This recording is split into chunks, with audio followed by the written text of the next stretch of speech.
Gloire à Elohim, gloire à Éléon, possesseur des cieux et de la terre.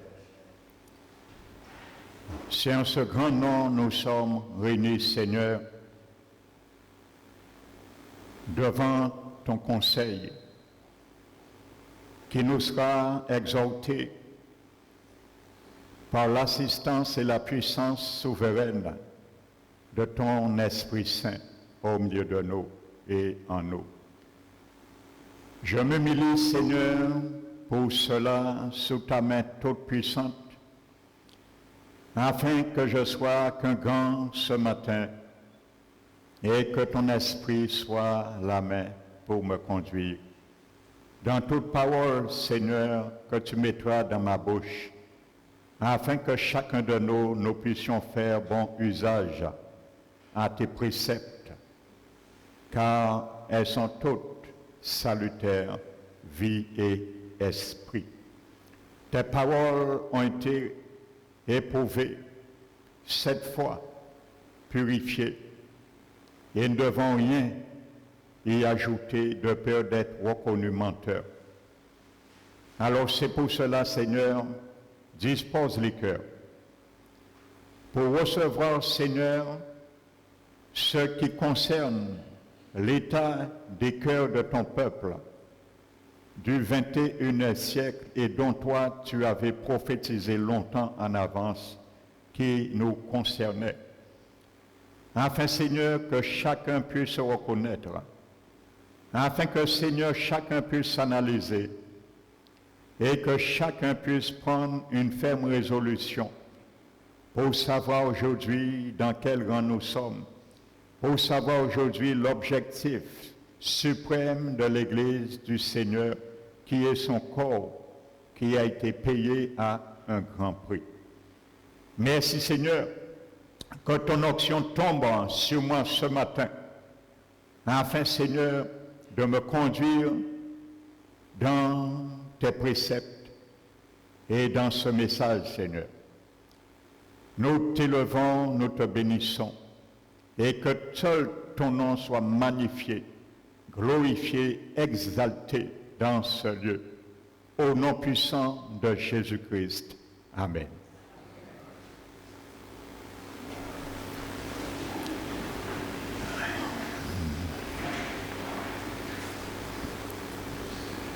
Je bénis ceux et celles que je n'avais pas salués. Donc, soyez les bienvenus. Amen. Donc, comme annoncé dimanche dernier, je vais donner la deuxième partie de cette prédication. Amen. Que j'ai commencé dimanche dernier et qui m'a semblé bon par le Saint-Esprit de le donner en 2 phases. Alléluia. Afin que ça soit bien digéré. Amen. Lorsque nous mangeons physiquement, nous aimons digérer, mais il faut apprendre à digérer aussi, à aimer, à digérer aussi les Saintes Écritures et les exhortations du Seigneur. Même si c'est un mauvais goût, il y a des nourritures, il est reconnu, les nourritures qui ont un mauvais goût, ce sont les plus fortifiants pour le corps. Alléluia. Amen. Donc qu'il soit ainsi pour la parole et la nourriture du Seigneur. Donc je vais juste introduire afin de continuer. Et j'avais dit que la Bible nous dit dans Éphésiens, le chapitre 4, que le Seigneur avait mis des ministères, 5 ministères particulièrement, qu'on peut appeler le ministère gouvernemental. C'était dans le but de perfectionner les saints en vue de l'œuvre du ministère, et ça c'est un deuxième ministère qui appartient à tous les chrétiens. Amen. Individuellement et collectivement. Alléluia. En vue de l'édification du corps. Donc j'avais bien démontré que ce mot grec qui est traduit dans ce verset par perfectionnement est un mot composé de kata et d'autismos. Kata, autismos, pour perfectionnement. Et c'est dans cette racine que le mot artisan est sorti, qui veut dire arranger, réparer. Amen. Nous avons retrouvé ce mot dans l'évangile où ce que Jésus appelle les fils de Zébédée à réparer leur filet, qui étaient en train de réparer plutôt leur filet afin de faire d'eux des réparateurs de filets spirituels. Donc, j'avais expliqué que le filet, nous pouvons considérer le filet, c'est l'Église. Le filet, c'est l'ensemble des chrétiens qui constituent ce service, parce que ministère veut dire en grec service. Amen. Et j'avais expliqué, pour introduire ce matin, il y a beaucoup de chrétiens nés de nouveau. Je parle des chrétiens qui ont vraiment reçu le Saint-Esprit. Au lieu de construire ensemble, sont là pour détruire.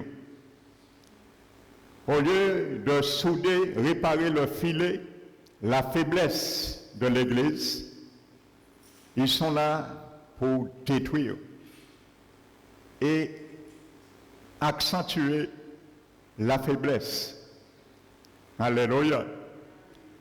Donc c'est pour cela, je vais continuer ce matin. Pour ceux qui n'étaient pas là, vous pouvez vous procurer l'enseignement gratuitement sur CD. Donc, ils sont enregistrés. Et c'est pour cela, l'Esprit de Dieu m'a conduit à Néhémie, que nous allons prendre ce matin. Et ça constitue exactement ce que je suis en train de vous expliquer. Amen. Alléluia. Donc j'avais pris quelques versets. Je vais simplement les donner, nous n'allons pas les relire. Amen.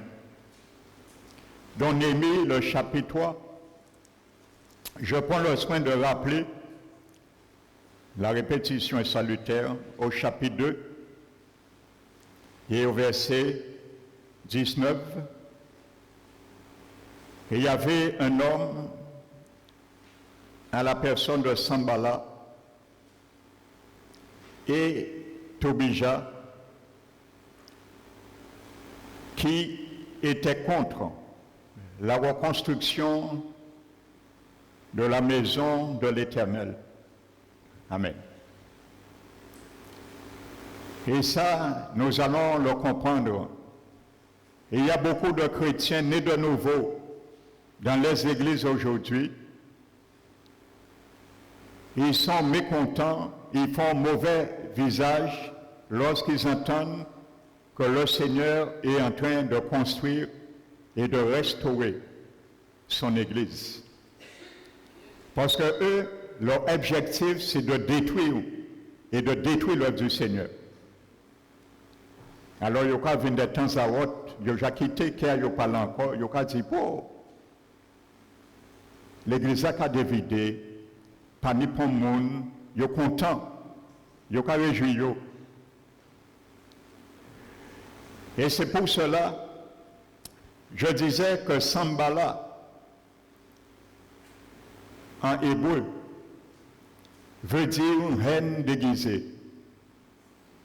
Ils viennent faire semblant, ils sont avec le Seigneur, ils sont avec l'Église, mais ils viennent déguisés. Ce sont des destructeurs. Amen. Je ne parle pas des serviteurs. Ça existe, je parle des chrétiens dans une église, des brebis, je parle ce matin. Amen. Reine déguisée, parce que c'est ce qu'ils portent dans leur cœur. Donc, ils se déguisent pour faire comprendre qu'ils sont avec le Seigneur, avec l'œuvre. Mais, entre-temps, ils sont avec l'ennemi. Parce que c'est l'ennemi qui détruit. Et je vous disais que Tobija veut dire en hébreu, Dieu est bon. Et je vais vous montrer que le Dieu est bon, c'est un ennemi qui porte ce nom, bien souvent. Et c'est ce slogan des chrétiens des derniers temps. Dieu est bon. Dieu est bon. Dieu est bon. On n'entend presque jamais maintenant Dieu est sévère. Mais Dieu est bon. Et vous allez voir, le Dieu est bon, où c'est qui s'est infiltré. Lorsqu'on dit Dieu est bon, méfiez-vous des chrétiens aujourd'hui, leur langage, c'est que Dieu est bon. Méfiez-vous de tels chrétiens. Parce que vous allez voir de telles personnes, de dégâts qu'ils font dans les églises. Dieu est bon. Dieu ne corrige jamais, Dieu est bon. Dieu ne regarde pas le péché, Dieu est bon. Mais Dieu a dit, Paul a dit, de considérer la bonté et la sévérité de Dieu. Alléluia. C'est quand Dieu corrige qu'il est bon. Parce qu'il ne corrige pas, il n'est pas bon. Parce qu'il te laisse à la perdition. Mais quand il corrige, il est bon. Amen. Mais quand il ne te corrige pas, il est un bonbon. Alléluia. Mais Dieu n'est pas un bonbon, il est bon. Amen. Donc, je le souligne parce que nous allons comprendre pourquoi j'ai pris ce mot. Amen. Donc, je disais que Néhémie, que Dieu a donné le plan, la charge de surveiller, entre autres. Amen.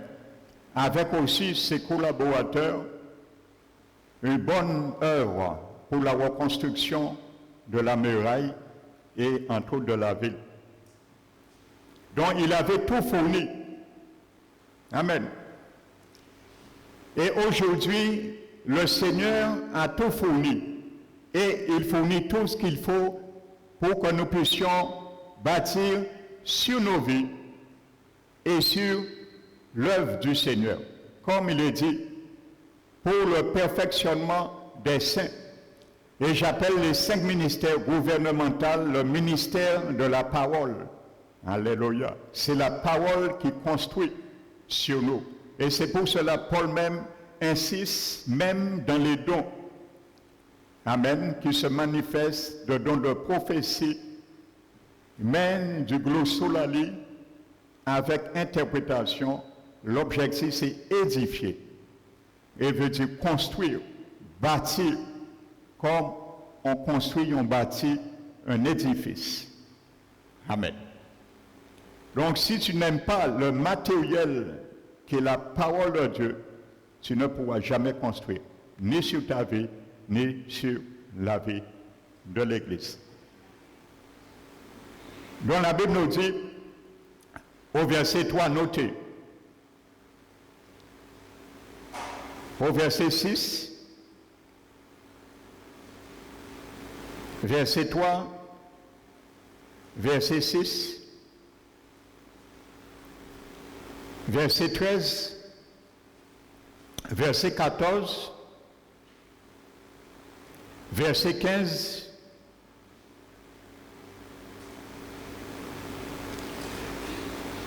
que tous ces sacrificateurs, toutes ces personnes qui se sont engagées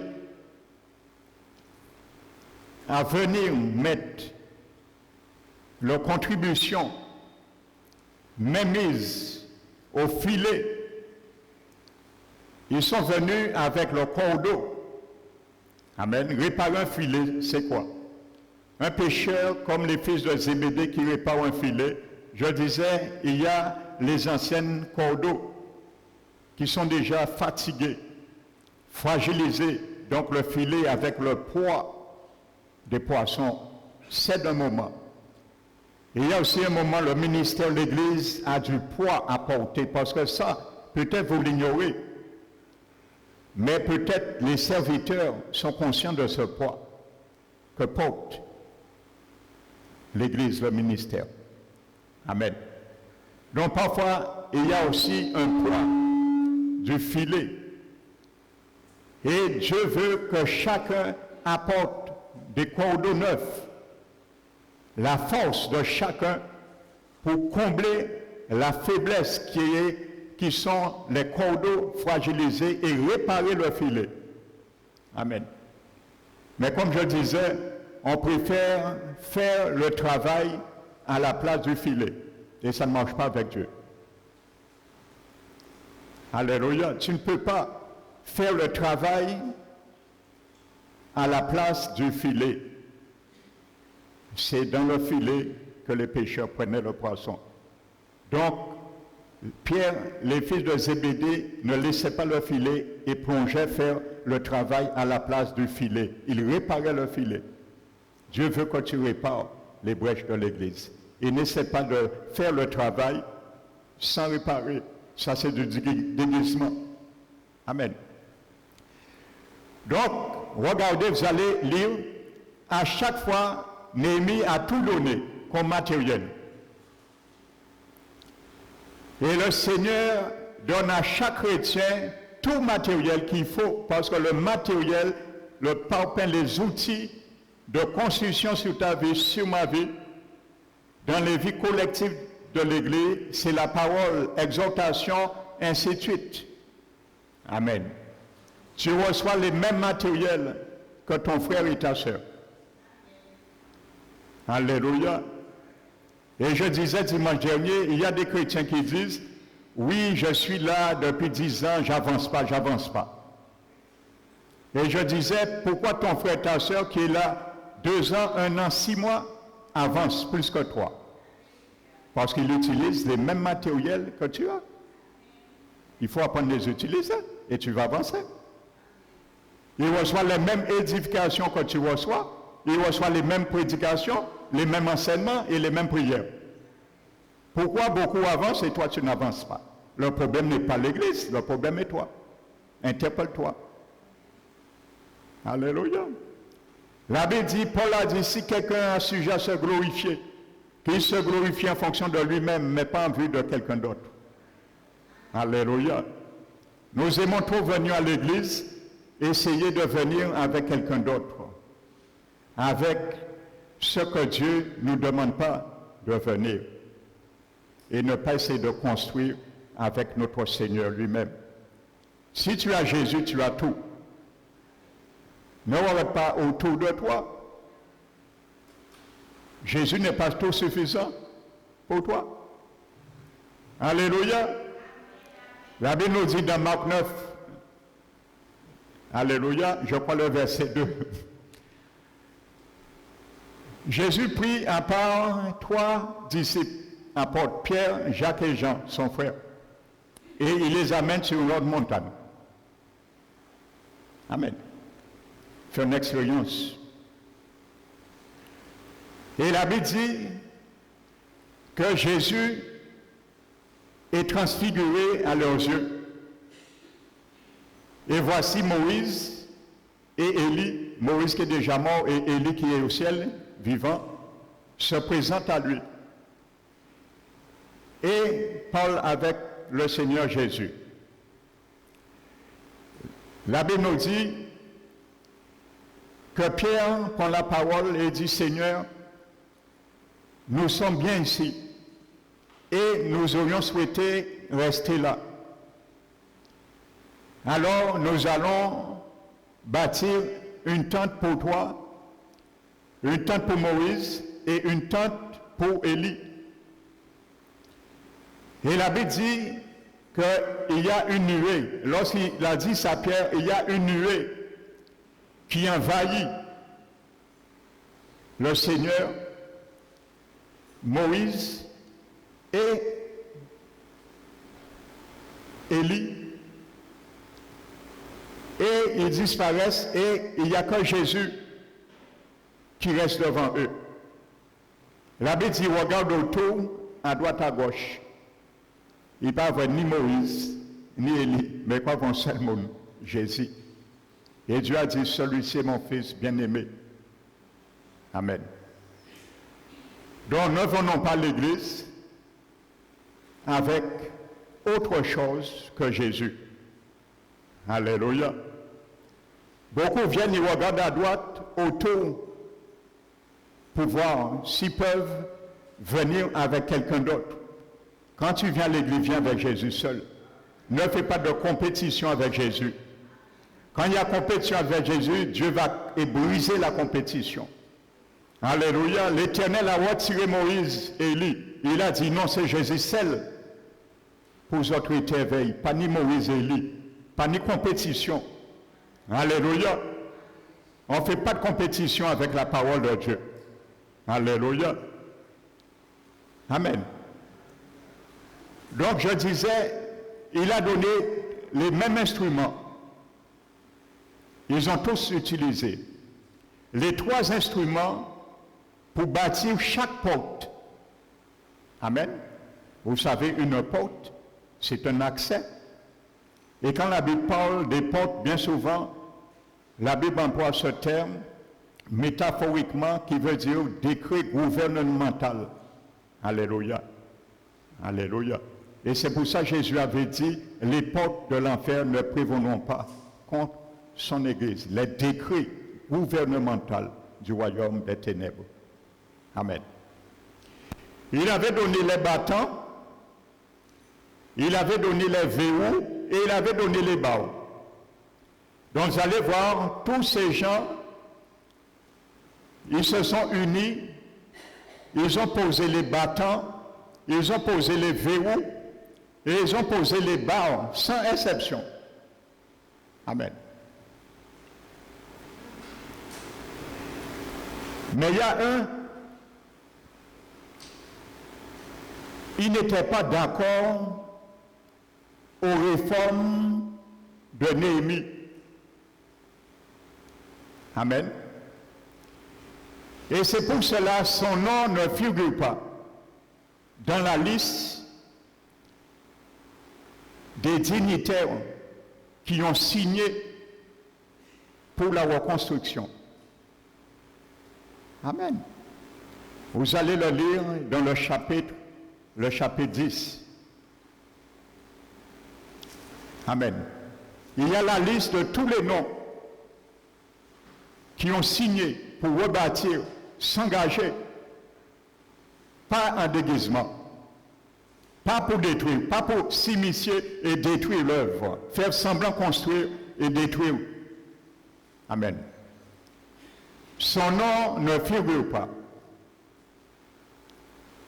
Donc, il n'était pas d'accord aux réformes de Néhémie. Amen. Et aujourd'hui, lorsqu'on n'est pas d'accord aux réformes de l'Église, ça veut dire on réforme ce qui doit être changé. Alléluia. On commence à faire mauvais figure, mauvais usage du matériel que le réformateur, en la personne soit du pasteur ou ainsi de suite, ou la parole de Dieu, donne comme outil. Amen. Par contre, dans la liste généalogique de ceux qui sont revenus avec Zorobabel, son nom figure. Donc il était bien un des peuples du peuple de Dieu. Alléluia. Ce n'est pas le diable qui vient dans l'église, hein. Il ne vient pas lui. Il envoie des enfants du Seigneur à sa place comme acolytes.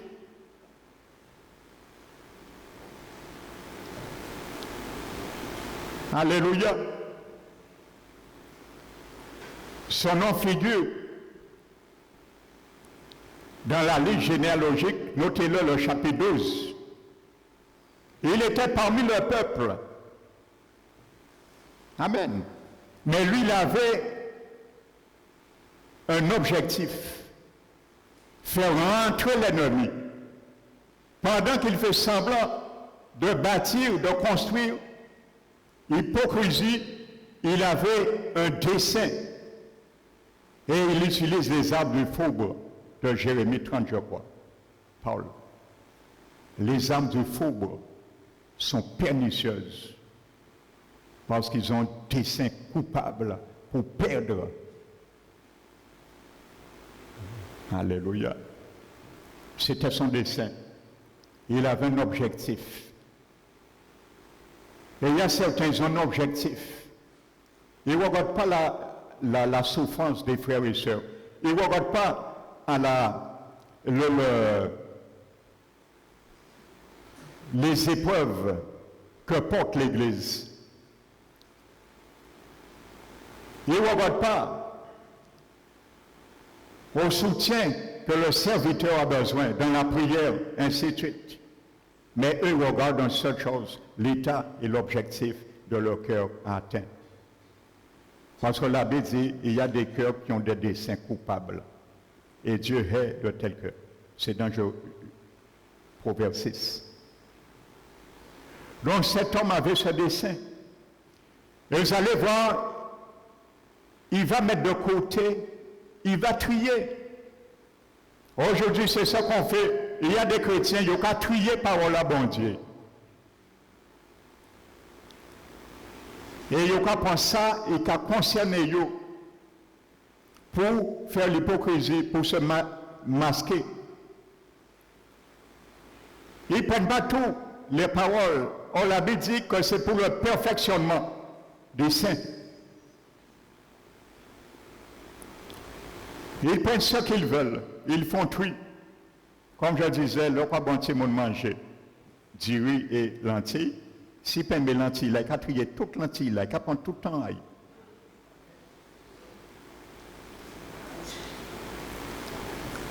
Une heure passée pour finir manger. Maman là, papa là, depuis 7 ans, t'en as qu'à prendre, trier, lentilles. Il a laissé toutes lentilles là. Il a mangé, il y a une tirée là. Eh bien, beaucoup, c'est ce qu'on fait. Eh bien, frères et sœurs, il y a un homme, et ce n'était pas n'importe qui, un homme d'influence. Et Satan utilise des frères et sœurs qui ont des influences, qui sont même à côté des serviteurs, pour faire tomber leurs serviteurs. C'était l'objectif de cet homme.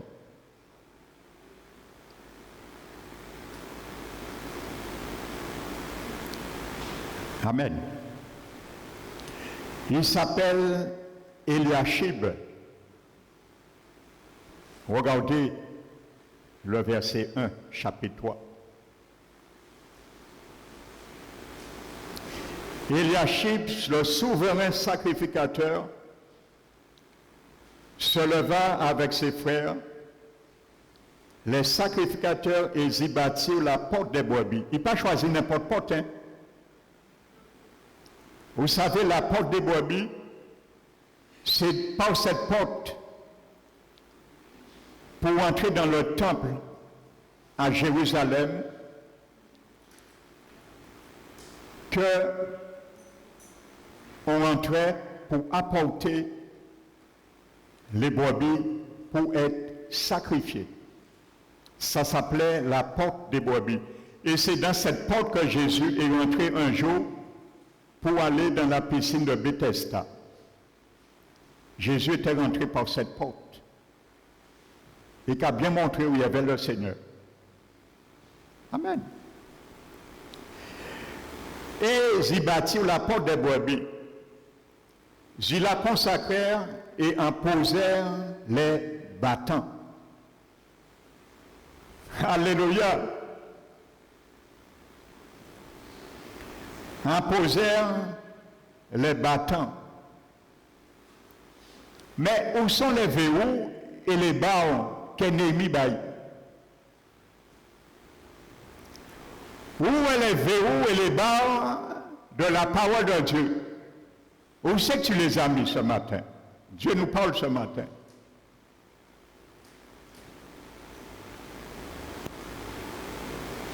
Alléluia.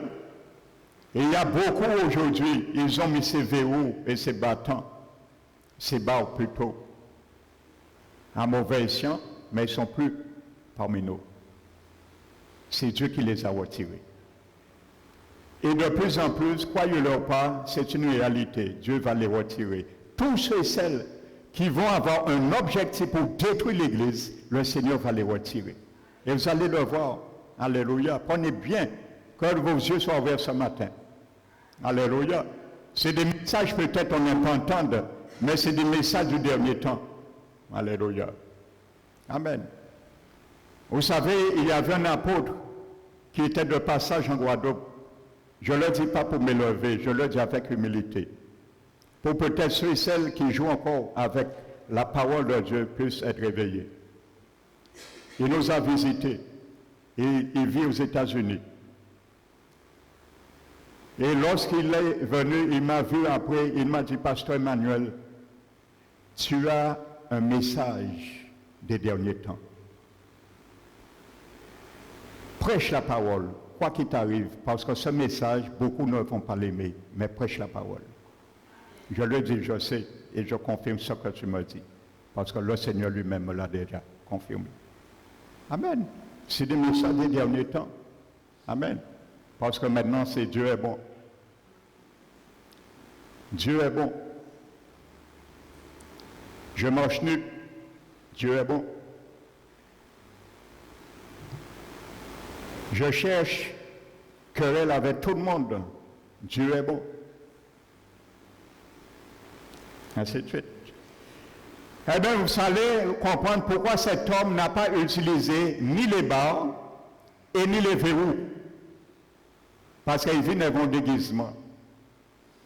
Son objectif était de détruire l'œuvre, de soulever contre Néhémie.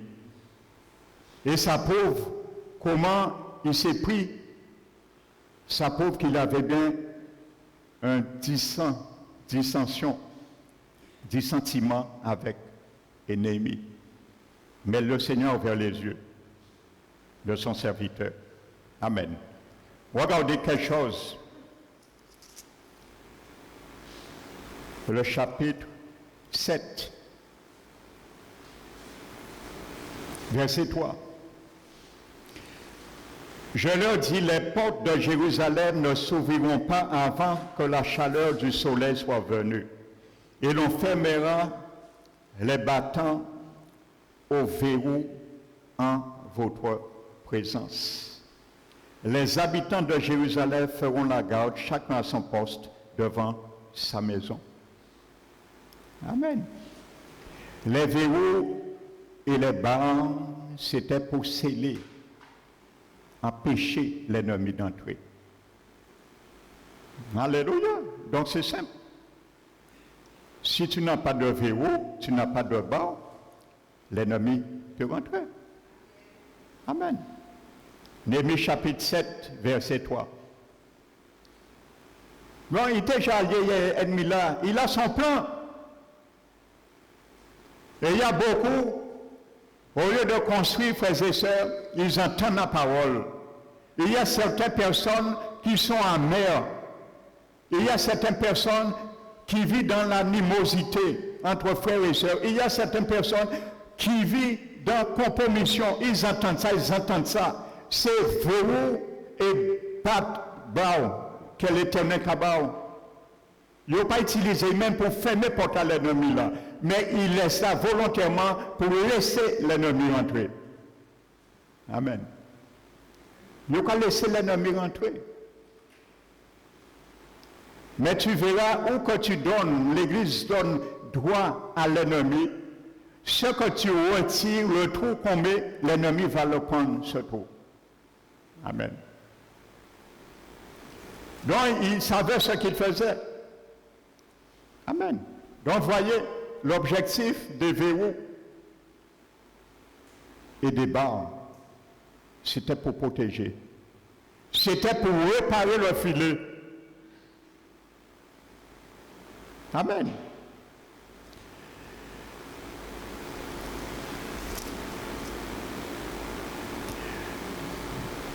Donc voici l'objectif de cet homme, frères et sœurs.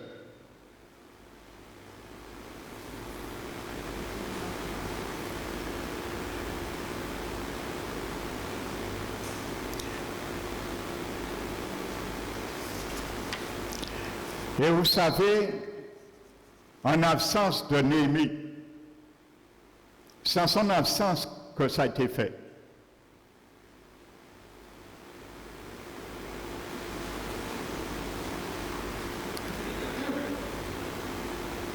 Regardez le chapitre 2, revenons au chapitre 2.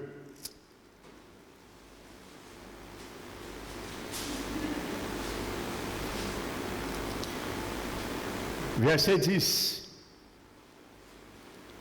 Sambala, le Horonite, et Tobija, le serviteur ammonite, ayant appris, eurent un grand déplaisir de ceux qui venaient un homme pour chercher le bien des enfants d'Israël. Amen. Et ainsi de suite. Prenons le chapitre 13.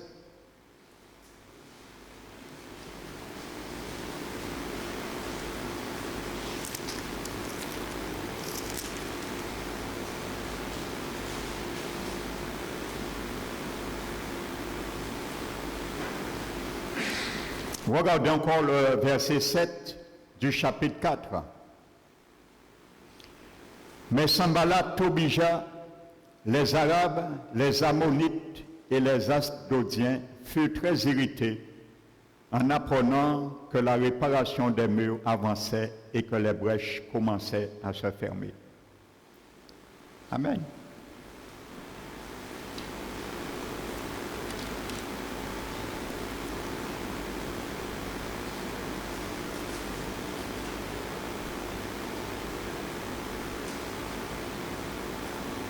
Le chapitre 13.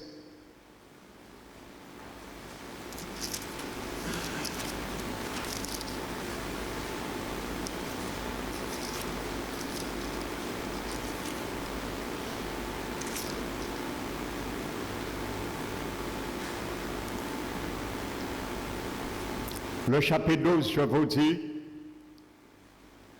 c'était la liste de ceux qui étaient revenus avec Zorobabel, Eliashib et parmi eux. Donc c'était bien un monde qui était en l'église là. Après l'ennemi, c'est qui en l'église là, un chrétien qui a fait l'ennemi rentrer. Tobija, lui, c'était un ennemi. Il ne faisait pas partie, lui. Amen. Mais vous allez voir pourquoi il est rentré dans l'église. L'ennemi. Amen. Et n'oubliez pas ce que Dieu dit, frères et sœurs, à son peuple. Le Seigneur l'avait dit. Vous savez, l'Ancien Testament, les histoires, ça révèle la manifestation de Dieu. La manifestation, comment Dieu agit, intervient, et ainsi de suite. Il avait dit à son peuple, lorsque dans Nombre 33, versets 52 à 55, lorsque vous allez traverser le Jourdain et que vous allez rentrer à Canaan, amen. Le Jourdain, c'est un lieu de mort. Ça, c'est ton baptême d'eau. Amen. Et vous allez rentrer à Canaan, vous allez chasser devant vos yeux tous les ennemis qui seront parmi vous. C'est un ordre de Dieu. Amen. Il a dit, vous allez détruire leurs idoles de pierre, vous allez détruire leurs images de métal fondu, vous allez détruire leur haut lieu. Mais il a dit, si vous laissez venir certains de ses habitants avec vous, sachez, ils seront à vos yeux comme des épines et comme des aiguillons dans vos côtés. Et ils seront vos ennemis dans tout lieu que vous passerez. Il y a des ennemis à détruire quand tu viens au Seigneur. Parce que Dieu me dit, ils seront des trous pour vous. Ce seront des échaudes, des épines, des aiguillons, des échaudes. Il faut les détruire. Amen. Quand tu as pris le baptême d'eau, le Jourdain, c'est ton baptême d'eau, c'est mon baptême d'eau. Ça, tu as des ennemis, tu ne peux plus coopérer avec eux. Et ces ennemis, la Bible nous en parle, ce sont les œuvres de la chair, qui sont inimitié avec Dieu. Je ne pourrai rien construire avec ces ennemis. Ils sont inimitiés contre Dieu. Amen. Nous avons prié vendredi encore sur cela. Galates 5. Les œuvres de la chair sont manifestes. Ce sont les plus grands ennemis de notre âme, de notre avancement. C'est eux qui font la guerre, frères et sœurs. Rivalité, impureté, débauche, dérèglement, jalousie, dispute, querelle, division. Voici ces ennemis qui viennent.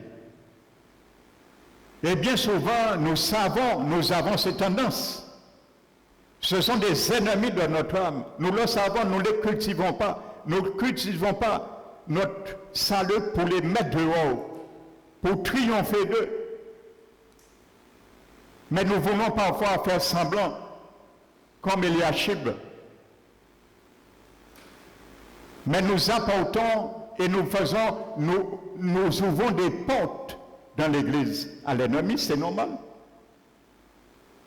Aujourd'hui, il y a beaucoup de démons qui viennent dans les cultes, c'est normal. Parce qu'il y a beaucoup qui n'utilisent pas le verrou. Et les battants, il les bat plutôt. Alléluia. Vous savez, si le Seigneur nous ouvrait les yeux, frères et sœurs, faisez-nous tes paix. Là, il t'a montré, nous, là, nous allons rentrer en l'église dimanche, nous bien habiller tout ça, il t'a montré nous combien de démons qui suivent nous et qui rentrent vers nous. Eh bien, c'est une réalité qui existe. Nous ne le voyons pas, mais c'est une réalité. Et il y avait une fois, 2 sœurs avaient témoigné. Ils venaient de regarder Carnaval. L'après-midi. Et là, ils viennent, les à réunion viennent pour entrer dans l'église là. Ni des anges qui arrêtent devant. Et disent non, ils peuvent rentrer. Et disent ils retournent à casa, ils repentent. Quand on est l'église, c'est un jeu. Parce que nous ne voyons pas avec nos yeux physiques, nous comptons que nous allons faire ce que nous voulons. Mais Jésus est Seigneur de l'église. Jésus est le chef suprême de son église. Et n'oubliez pas, son objectif, c'est continuer à laver son église par l'eau de la parole. Sans celle de l'eau, Jésus dit. Parole, là, c'est de l'eau. Il a dit, il lave, il sanctifie, il purifie son église par l'eau de la parole. Amen. Alléluia.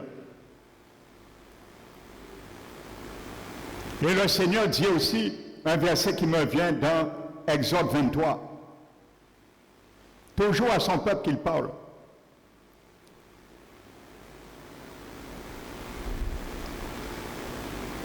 Amen.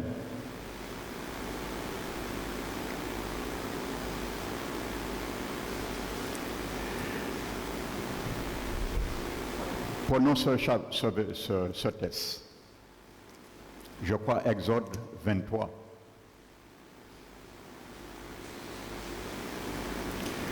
Verset 27.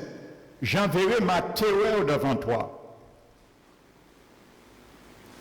Je mettrai en déroute tous les peuples chez lesquels tu arriveras et je ferai tourner le dos devant toi à tous tes ennemis. J'enverrai les frelons devant toi et ils chasseront au loin de ta face les Éviens, les Cananéens, les Étiens. Dieu dit, je ne les chasserai pas en une seule année.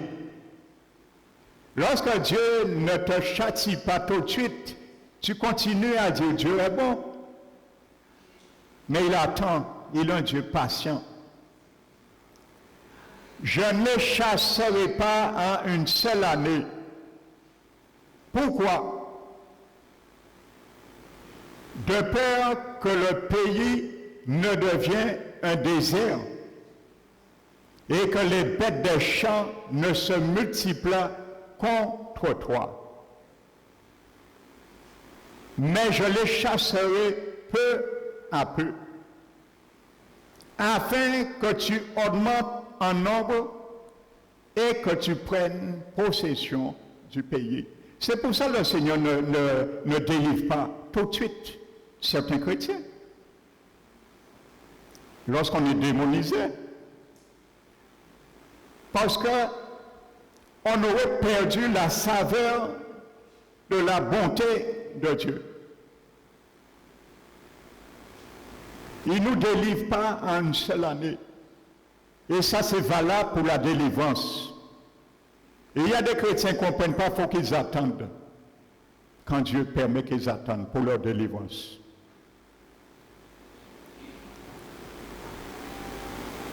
Je les chasserai peu à peu. Parce que si Dieu vient, bien souvent, des gens touchaient bien souvent l'occultisme. Il y a des gens qui ont touché, trafiqué avec des péchés occultes. Ils ont ouvert des portes à des démons.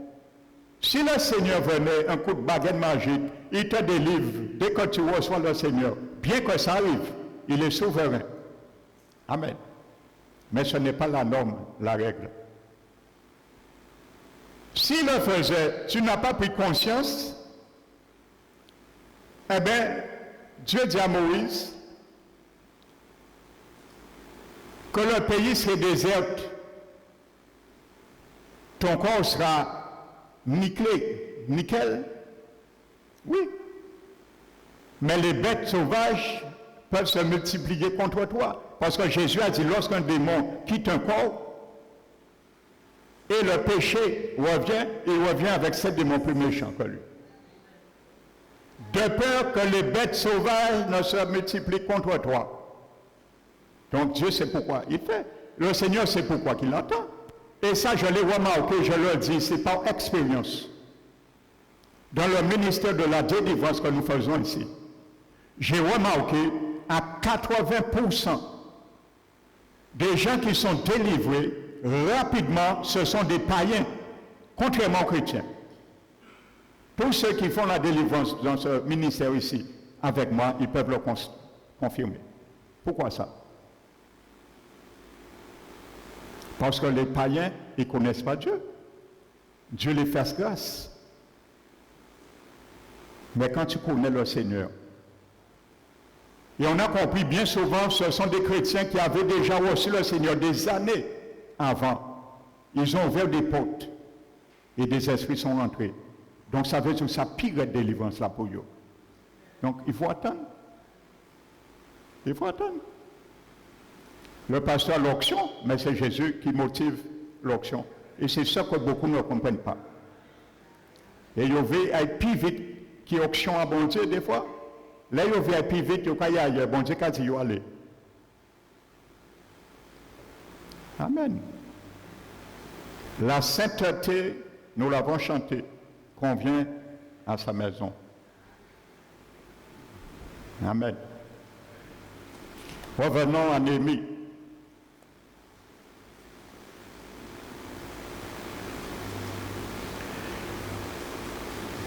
Néhémie, chapitre 13.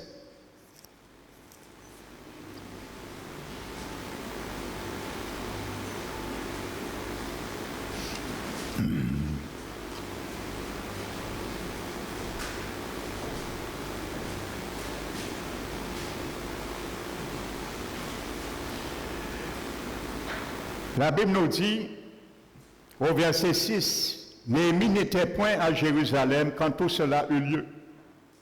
Vous savez, Néhémie peut être un serviteur dans une église. Il ne voit pas tout. Il n'est pas obligé d'être hors du département. Il peut être dans l'église, mais il n'est pas obligé de tout voir. Et il y a beaucoup qui voient des choses que le pasteur ne voit pas. Il n'y a pas dit rien, parce qu'il y a un objectif à atteindre aussi, c'est détruire là.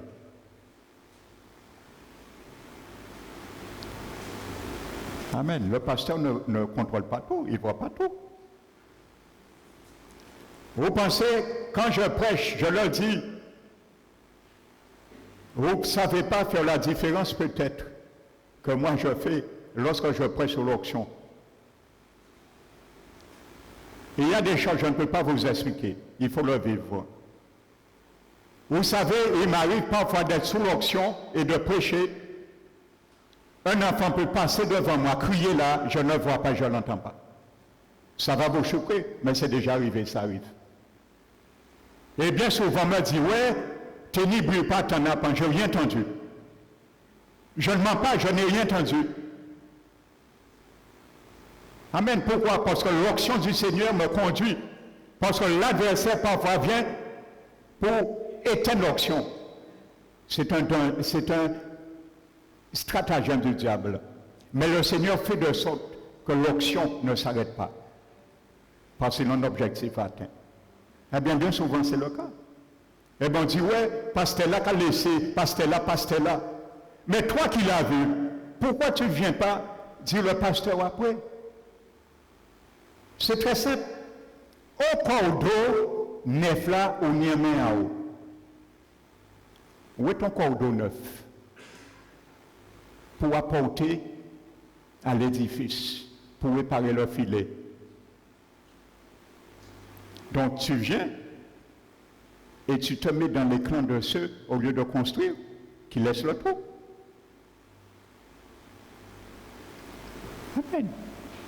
Il y a parfois des enfants qui pleurent, j'entends, oui, mais pas souvent. Alléluia.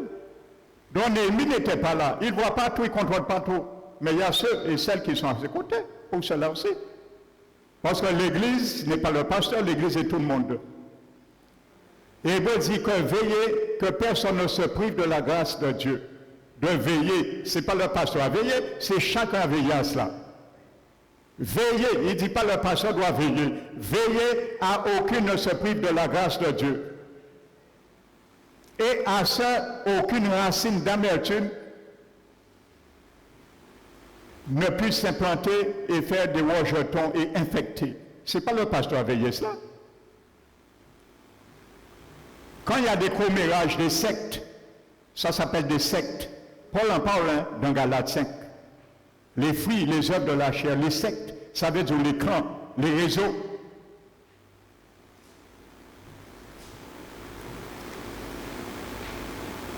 Amen. Quand on parle mal de quelqu'un ou ainsi de suite, le pasteur est là pour voir ça. Le pasteur ne voit pas tout. Quand vous êtes ensemble, je parle en général, je ne parle pas ici, je parle en général. Lorsqu'on est ensemble, quand on dit ouais, ça là, pasteur là.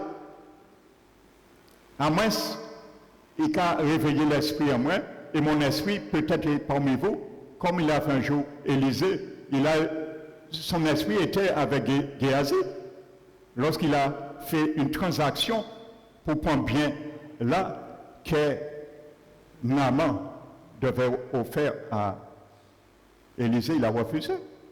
Élisée lui dit, oui, mon esprit est avec toi, j'ai tout vu. Amen. Mais si tu disais oui, mon frère, ma soeur, oui, d'accord, mais l'abbé dit ça, il faut, eh bien, ça t'est réparé. La porte est fermée, tu as mis ton verrou, tu as mis tes barres, l'ennemi reste dehors, il est tapis dehors. Si chacun veillait à ça, le filet serait réparé. Ce n'est pas le pasteur à veiller tout ça. Alléluia. Amen. Je n'étais point à Jérusalem verset 6, Néhémie 13. Quand tout cela eut lieu, amen, ainsi de suite. À la fin de l'année, j'obtiens du roi la permission de revenir à Jérusalem et je m'aperçus du mal qu'avait fait Eliashib. Bouga premier mono, Bouga qui prend porte plus important là à réparer, la porte des brebis. Premier mouni engagé, Eliashib, mais Néhémie a rendu compte des mal là. Il fait, à pas pour réparer, détruit et vient détruire. Du mal qu'avait fait Eliashib en disposant une chambre, à pas n'importe côté, pour Tobija. Dieu est bon. Le diable va mettre les chrétiens dans des départements dans une église pour dire Dieu est bon. Nous pouvons critiquer, nous pouvons dire Dieu est bon. Le Dieu est bon, son esprit, il a régné et qui a fait me comprendre Dieu est toujours bon. Et c'est l'esprit-là qui a implanté pour faire comprendre bon Dieu est bon. Dans les parvis de la maison de Dieu.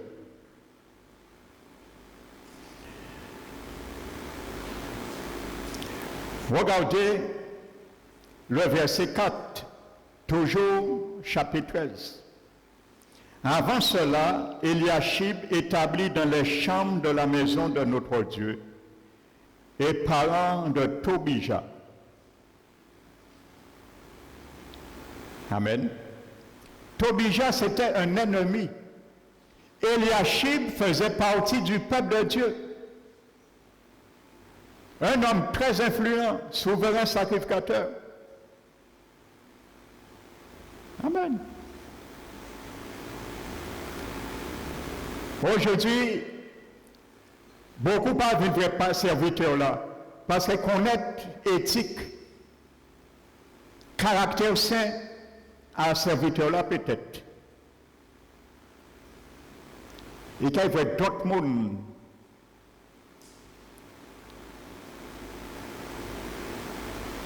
pour essayer de déstabiliser des mondes influents dans l'Église. Comme Eliashib, c'est un homme de personnalité influent. Et quand il y a un Tobija, nous pouvons aller où que les prêtres, les sacrificateurs rentraient. Quand ça a été vu à la suite, Ami éveillot et était bien placé pour soulever et jeter œuvres et plans à Néhémie. Amen. La Bible nous dit, dans ce temps-là, on lut en présence du peuple dans le livre de Moïse, et l'on y trouva écrit que l'Ammonite et le Moabite ne devraient jamais entrer dans l'assemblée de Dieu. Alléluia. Je vais te le lire autrement. Je vais te le décoder. Amen. Ammonite veut dire en hébreu grand peuple.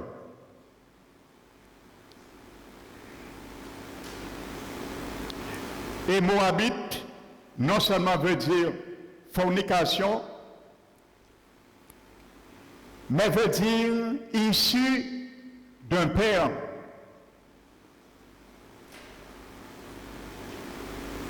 Amen. Toutes les œuvres de méchanceté contre l'œuvre du Seigneur viennent d'un père, issu d'un père, qui vient d'un père. Et ce père-là n'est pas Dieu. Donc la Bible dit clairement, il est écrit qu'ils n'ont aucun part dans l'assemblée de Dieu. Aucune œuvre destructeur n'a de part dans l'assemblée de Dieu. Et c'est pour cela il y a des gens qui se lèvent dans le secret, dans le silence, entre autres, hormis le groupe d'intercession, On ne les connaît pas, mais moi je les connais parce que nous sommes en symbiose. C'est pour démanteler ces gens d'ennemis. Et il y a un réseau qui est démantelé, je glorifie le Seigneur. Ils étaient tous de mèche. Amen. Ils sont tous partis. Ils faisaient partie du même réseau. Je ne vais pas nommer de nom. Mais je vous parle pour que vous puissiez faire attention. Si vous essayez de contaminer les autres, pour ça, ça peut arriver les autres aussi. C'est Dieu qui va vous retirer lui-même. Amen. Parce que je l'ai dit dimanche dernier, n'oubliez pas, devant vous, je l'ai dit, j'ai dit, Seigneur Jésus, je te donne le balai maintenant de l'Église Parole qui restaure. Fais-le toi-même maintenant. Parce que tu fais sans sentiment. Amen. Soit ton objectif, l'Église, tu dois comprendre, c'est une famille divine. C'est un lieu qu'on vient pour avancer ensemble, marcher d'un même pas. On ne vient pas pour détruire. Paul a dit, celui qui détruit le temple de Dieu, Dieu le détruira. Amen. Il y a un homme qui était venu ici. Il rigolait, il a pris la Sainte Seine un jour. Il a failli mourir. Hein? Il avait été averti 15 jours avant. Il n'est pas dans cette église, je le dis, je n'ai pas de nom. Il a failli mourir. Et ensuite, il me dit, regardez la question qui se pose. Un peu, Dieu est bon. Il m'a dit oui, mais j'ai l'habitude d'aller, je ne vais pas nommer le nom. Parce que là, ça n'a pas étonné moi. On peut nommer nous à l'église là. Il dit, moi, mais j'ai l'habitude d'aller là. Tous les dimanches, on fait la Sainte Seine. Et pourquoi ici ça m'arrive? On dit, écoute bien mon frère, ça que je vais te dire. Je leur dis, tu peux prendre scène autant de fois que tu veux, tous les jours. Lorsque Dieu n'est pas là, il n'y a pas de problème. Mais quand Dieu est là, fais attention la manière dont tu prends la Sainte Seine. On compare. À droite, c'est ça, alors ici, c'est que même un nom. Vous savez, dans le Cantique des Cantiques, Salomon, chapitre 2, verset 2, il a dit comme un lit, comme le lit, au milieu des épines. Les épines et la lit sont proches. Il suffit un rien pour piquer. Comme le lit au milieu des épines, c'est ainsi, tel est mon ami avec eux. Tel est mon ami parmi les jeunes filles. Le lit, il est reconnu, c'est la plus belle fleur du monde. Le lit. La plus belle fleur du monde. Ça, c'est l'Église.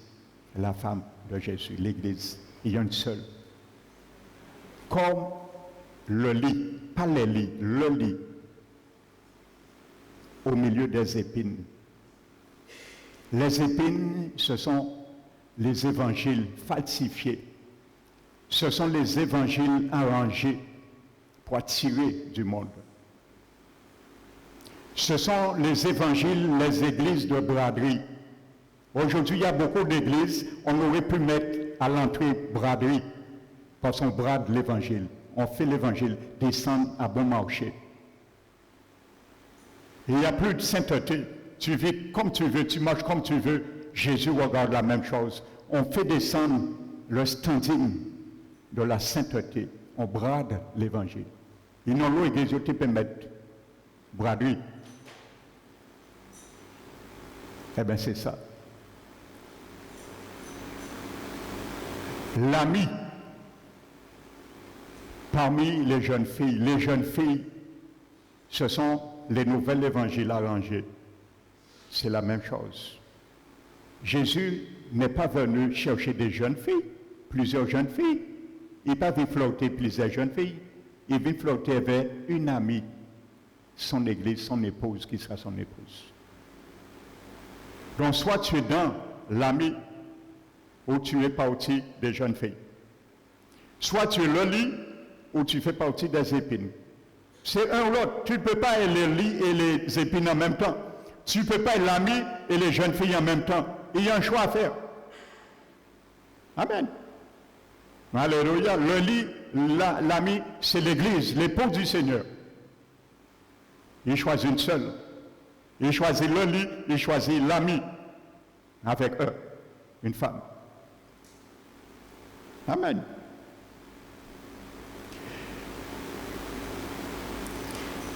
Verset 2, chapitre 13.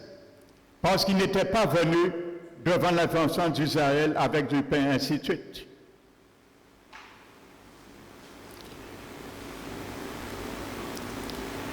Vous savez que Eliashib fait rentrer l'ennemi Tojiba, frères et sœurs, dans la chambre du trésor. Dans la chambre du trésor. C'est là on stockait les dîmes pour les prêtres, les serviteurs sacerdotales, lévitiques. Amen. Et vous allez lire l'histoire. La Bible nous dit, qu'est-ce qu'ils ont fait? En l'absence de Néhémie, ils ont chassé ceux qui administraient le sacerdoce lévitique, les prêtres, les lévites, on les a chassés dans ce lieu et ils ont été travaillés parce qu'ils ne pouvaient plus subvenir à leurs besoins. La dîme était faite pour ça. Amen. Et ça n'a pas changé. Comme je l'ai déjà porté un enseignement sur ça. Amen. On appelle la dîme des derniers temps la dîme de l'Église. Et c'est Jésus qui prélève la dîme aujourd'hui. Amen. Donc c'est une parenthèse. Regardez bien, subtilement. La Bible nous dit, ils ont retiré les prêtres, les sacrificateurs, où on ne stockait plus. Ils ont demandé d'arrêter de porter leurs dîmes, d'apporter les offrandes et de stocker. Parce qu'Eliashib il avait déjà son plan pour stocker Tojiba. Et ils sont partis et à la place, il a amené maintenant son sacerdoce pour détruire l'œuvre du Seigneur. Amen. Ça a été remplacé par autre chose. Ça veut dire, mon frère, ma soeur, quand tu concours, quand tu travailles à combattre, ou que Dieu veut amener son amour dans l'Église, ce qui est prêché à travers l'amour, tu veux combattre ça, sache que, ou que tu vas faire un creux pour enlever l'amour dans l'Église, tu vas amener des esprits démoniaques de haine à la place. L'échange se fera. C'est ce qui s'est fait. Ils ont retiré les Lévites, les dîmes, ceux qui concordaient, et ils ont pris place. L'ennemi va prendre la place aussi. Quand tu vas combattre l'amour, l'ennemi va prendre la place aussi. Et il viendra avec la haine que toi tu as amenée à la place de l'amour que toi-même as combattu. Parce que tu ne voulais pas réparer ce cordeau déchiré du filet. Amen. Quand tu vas combattre la restauration que Dieu veut, tu vas mettre un trou dans cela, ou que Dieu veut amener la restauration, tu vas amener le désordre dans cela. Et des ennemis de désordre vont prendre la place. Alors ne t'étonne pas lorsqu'une œuvre n'avance pas. C'est normal. Nous le décrivons là, c'est clair. Amen. Il y a ceux qui disent, oui, œuvre n'a pas avancé, l'église n'a pas ni monde. Mais c'est toi-même, bien souvent, qui fait que l'église n'avance pas, l'œuvre n'avance pas, que l'église n'a pas du monde, parce que c'est toi qui Dieu te donne dans la parole, il te donne le verrou, et il te donne les barres, et tu le caches pour laisser la porte ouverte à l'ennemi. C'est normal. Amen. Utilise les barres et les verrous le Seigneur t'a donné. Ce que tu entends, ce que tu reçois, c'est les verrous et les barres et les bâtons que le Seigneur te donne. Utilise-les à bon escient. Et si chacun le faisait, eh bien l'ennemi restera dehors. Amen. Regardez, frères et sœurs, le verset 18. Verset 28, pour conclure. Chapitre 13 toujours, verset 28. Eh bien, voici l'objectif qu'avait Eliashib, un des fils de Jodada, fils d'Eliashib.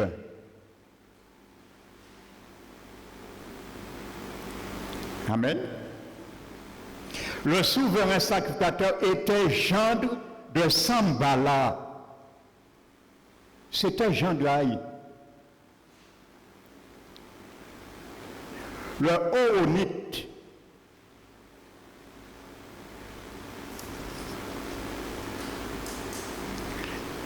Regardez chapitre 12, verset 10. Josué engendra Joachim. Joachim engendra Eliashib. Eliashib engendra Jojada, Fisaï.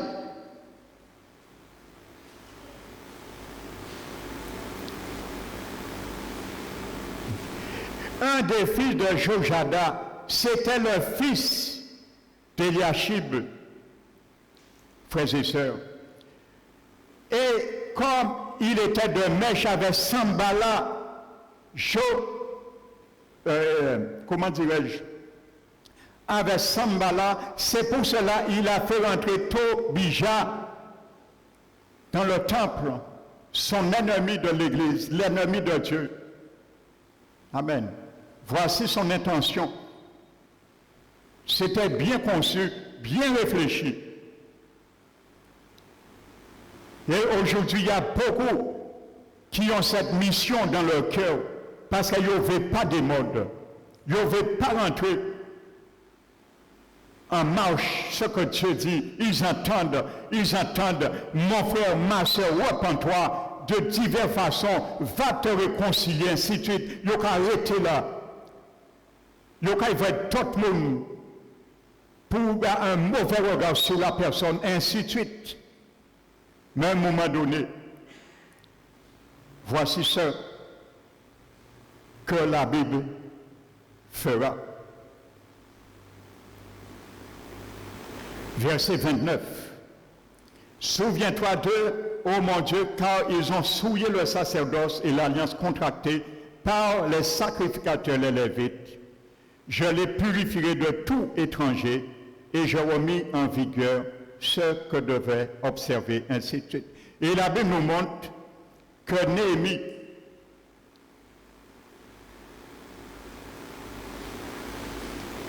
verset 8, chapitre 13, Jean éprouvait un vif déplaisir et je jetais hors de la chambre tous les objets qui appartenaient à Tojiba et j'ordonnais qu'on les purifie.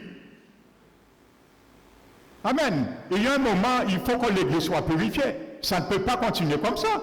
Il y a un moment, il faut prendre position. Alléluia. Par la prière, il faut que l'Église soit purifiée. Amen. Et plus que jamais, ceux qui ont des saints pour débattre, pour combattre et détruire, le Seigneur va les retirer au nom du Seigneur Jésus.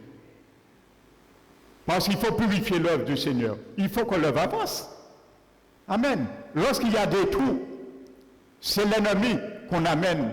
Lorsqu'on fait semblant d'être avec l'œuvre et on amène l'ennemi, non, frères et sœurs. Eliashib représente un chrétien qui vient, mais là, pour détruire. Le dimanche, quand il vient, son objectif n'est pas de venir louer, de venir. Mais son objectif déjà, c'est venir régler compte avec nous. Déjà, c'est ça on a comme objectif. On a un compte à régler avec un monde. Ça dirait peut-être des années. Hein? Mais pour le chien et vrai frère, là, c'est là, dit, mon frère, ma soeur, tu m'avais mal regardé, ça fait 10 ans. Qu'est-ce qui s'est passé? Si oui, frère, c'est là que dit, mais mon frère, ma soeur, ce jour-là, je ne me rappelle même pas. Peut-être j'étais mal réveillé. C'est tout. Et 10 ans coulés. Et 10 ans, on va laisser filer la trouée. inutilement. Mais entre-temps, combien d'ennemis tu as fait rentrer? Où étaient tes verrous et tes barres? Entre-temps, combien d'ennemis tu as fait rentrer? À cause de cette attitude de cœur. À cause de la mentalité que tu avais. Ça, c'est un exemple bénin. Mais il y en a tellement, frères et sœurs, c'est chacun de nous qui aurait pu citer les cas. Amen. Parce que ceux et celles que Dieu a délogés, ils sont sans excuse. Et c'est là que j'ai la paix. Si on pas te dit, à maman, pas t'es conscient, pas t'es en paix. Mais ils ont entendu, ils prennent un coup bouillon, en colombo, en tripe figue, en blaf, en soupe, en tout, ils entendent de diverses façons. Alors je suis dans la paix.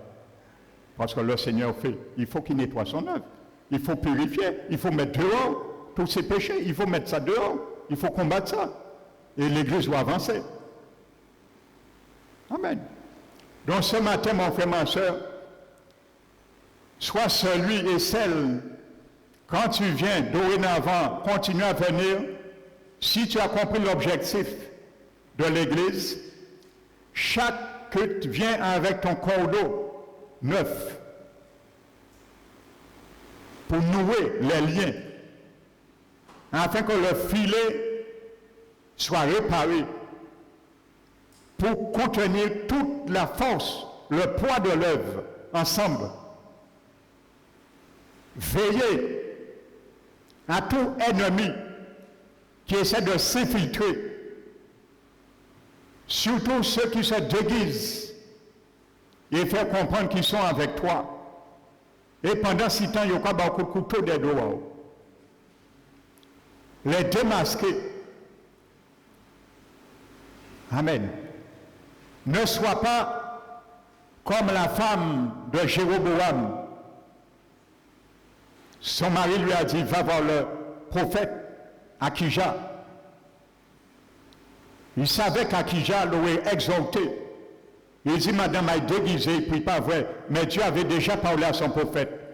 La femme de Jéroboam viendra te voir pour son fils qui est malade. Mais tu lui diras ça. Femme de Jéroboam, pourquoi prends-tu pour quelqu'un d'autre? Alléluia.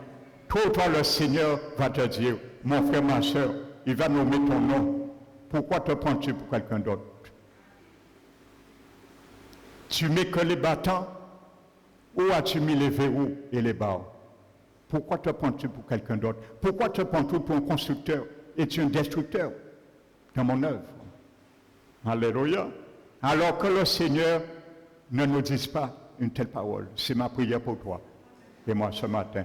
Et je vais conclure par le verset que j'ai introduit.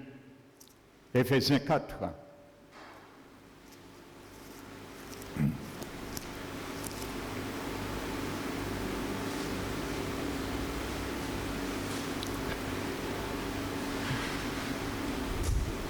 Verset 9.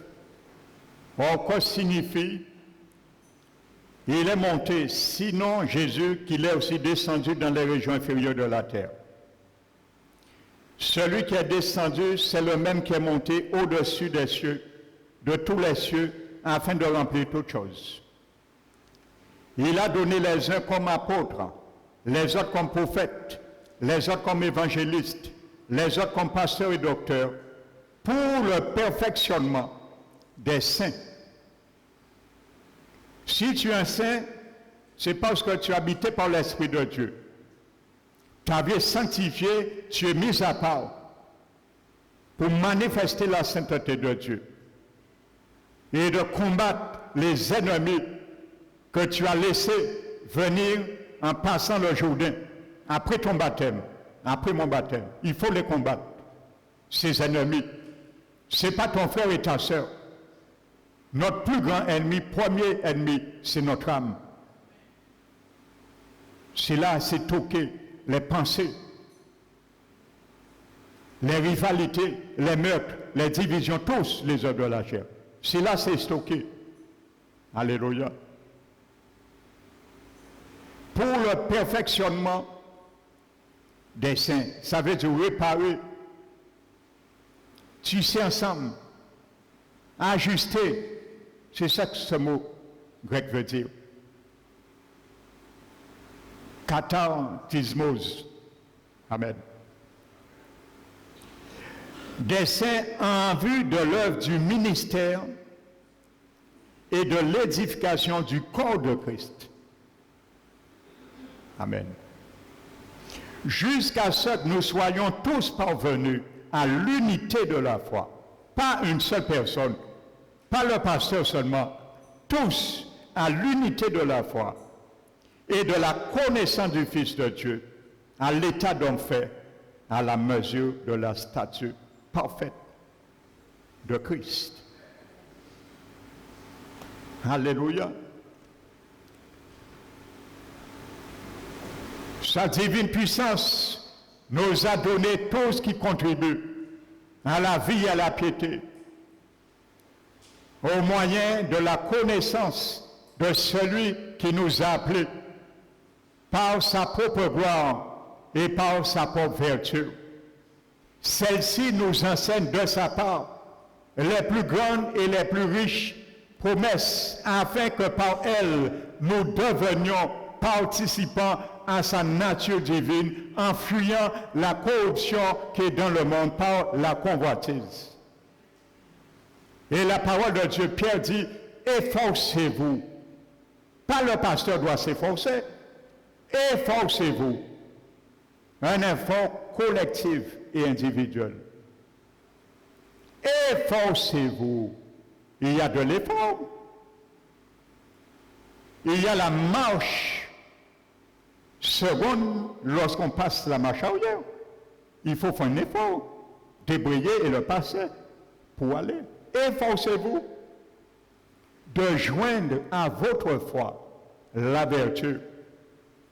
À la vertu, la maîtrise de soi. À la maîtrise de soi, la connaissance. À la connaissance, la patience. À la patience, la piété. À la piété, l'amitié fraternelle. À l'amitié fraternelle, l'amour. Et si ces choses sont en vous, et ils sont en abondance, vous ne serez et vous resterez point oisifs et stériles à l'égard de la connaissance de notre Seigneur. Mais pour ceux que ces choses ne sont pas, ils sont aveugles. Et ils ont même oublié la purification de leur ancien péché. Amen. C'est pour cela, lorsqu'on vient dans cet état, on oublie même ce qu'on était. On oublie même qu'on a été pardonné, on a été purifié, on a été lavé, justifié. Parce qu'on a un seul dessein, c'est de perdre, de détruire, de se venger. On oublie cela. Amen. Qu'il ne soit pas ainsi parmi nous. Que le nom du Seigneur soit béni. Amen. Alléluia. Nous allons nous mettre debout, frères et sœurs.